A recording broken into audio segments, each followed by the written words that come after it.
But you have to realize, though, this is why it goes to me, to a basic thing like this. Everybody in the Republican Party needs to buy this book called Barbarians to Bureaucrats. Yeah. Okay? And let me explain to you why. It explains what every organization, society goes through if you're not too careful. Mark Twain once said, history doesn't repeat itself, but it does rhyme. Okay? Oh, wow. Which, if you go a little bit lower, go a little bit lower, go a little bit lower, keep going lower, keep going lower, on the third page. Go to page 3. This page is the most important page of what's going on in America right now. Okay? It shows how everything gets started and how everything falls and disintegrates. Okay? Number one, it's what? You have a prophet. Who is the prophet of Turning Point USA? Charlie. Okay, Charlie Kirk. Bingo. Who's the prophet of America? George Washington, Benjamin Rush, right? Benjamin Franklin, Jefferson, Adams, those guys.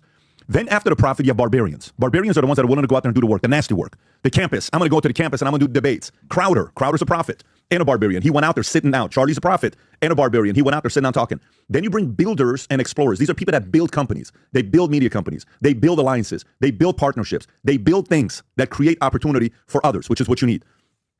And then that becomes reliance on principles and processes. Then shows up the administrator, the bureaucrat, and the aristocrat, and it's gone.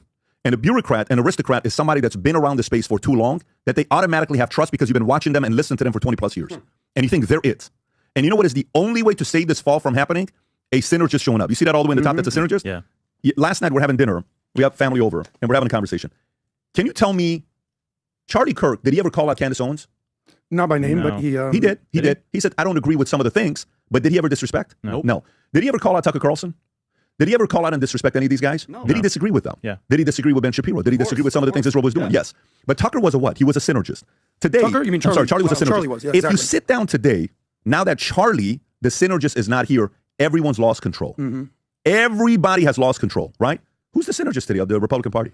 Is it Vivek? I would say that Is it JD? Trump acted as that for a period of time. Trump acted as that for a period of time, but you can't keep relying on that guy. It's a second term, pretty much his third term. He's going to be done. Yeah. Okay. Well, who is that today? There really isn't one. The name was it Megyn Kelly? Megyn tried to be it. She's not it. No, there is is it Ben no- Shapiro? Definitely not Ben Shapiro. Ben is not a synergist. There's no Is it? synergist. Is it? It's definitely not Candace. She's not trying to synergize, hell right? Tucker's not trying to synergize. Who's the synergist? To be determined. To be determined. Yeah. That's not right now. Is not the good time to have a TBD? Let me. Pat's absolutely right. I wrote down the word synergist here. We talk about this all the time. In Charlie's death, we realized how important and what a mighty figure he was in the conservative movement and to America. At the time, we didn't fully realize how important he was. You've been very complimentary of him. You said he's Since one of 17. one. Yeah, you've been very. Yeah. I've said out loud and proud, that's the guy. But after his death, we realized, wow, he really was the guy. By the way, And that's why they killed him, right?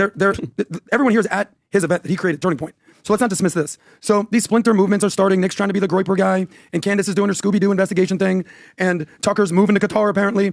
But Charlie was the guy. So by de facto, that's why I'm so all in on Erica. And I get it. People are critical of her. She wears too much makeup. She wears too many rings. Blah, blah, blah. To me, it's pretty simple. She was his wife. She's a grieving widow. She's trying to continue Charlie's legacy and continue Turning Point USA, and people want to attack her for it. And by my estimation, she has the wherewithal to deal with it. So the conservative movement is missing a synergist. Last point is this. Testament to the fact that we're only talking about people on YouTube. We're not talking about Anderson Cooper. We're not talking about Jake Tapper. We're not talking about Brett Baer or Sean Hannity. The legacy media is plummeting before our eyes, and the new leaders, the new voices are right here on YouTube. Obviously, we know what a massive voice and massive figure PBD is. But the new leaders are going to come from your YouTube account, not from your cable account. And that's so important. So it's important to remember what Charlie stood for. I will say something. I don't know if I'm there yet with Erica either.